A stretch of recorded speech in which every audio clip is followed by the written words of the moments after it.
Today I talk about the painting of a new airplane. First, we want to talk about the standard white livery with a different color scheme of the rudder of nearly every airline. This livery type is also called Eurowhite. These airlines are, for example, Aer Lingus, Air France or WestJet. The Eurowhite livery is highly practical because the color white reflects the most sunlight, which causes the cabin not to heat up so fast, which protects the fuselage more, and the cabin doesn't have to permanently cooled by the APU on hot days.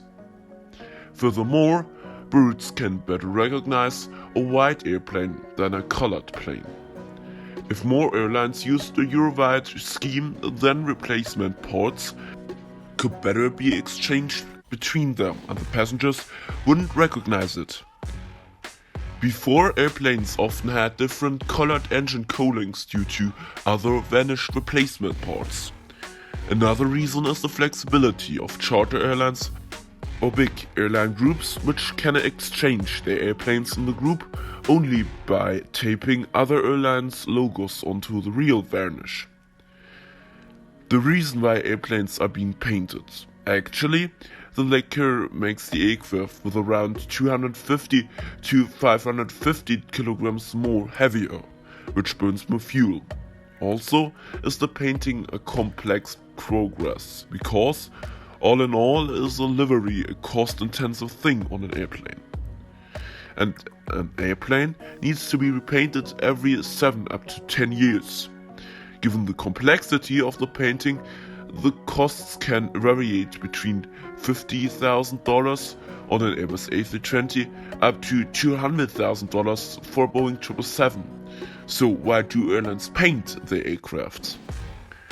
First, the aircraft livery is a part of airlines' branding, so you can differentiate the different aircrafts at the gate. Some airlines also use the livery as an advertising space. American Airlines' old livery included only bare metal without any varnish, but this type of livery costs more than a livery with varnish. It saves weight, but the bare metal had to be repolished very often, so that the cost was $80,000 more each year for each aircraft than a normal livery. Because of these reasons, aircrafts are painted. The painting is a complex procedure, starting with the inspection of the fuselage, where it is examined whether there is a minor damage, such as corrosion on the hull. To protect windows, engines, or the probes, these will be covered or masked. To get a clean surface, the fuselage is polished and decontaminated. Then will be a primer added to promote the adhesion of the following paint to the aluminium, followed by a base coat, which is mostly a white paint, and with it the whole aircraft is painted. Especially white is used because many airlines use the Eurowhite livery. Then will be the special logos or other colors specially for the airline added. Therefore, also the planned regions of the white varnish will be masked. At the end comes the clear coat, which seals the previous layers of paint and gives protection against erosion by airflow or UV radiation. Not every logo or different color scheme will be vanished. Some are only decals, which will be added on the fuselage with less effort than varnish the whole aircraft.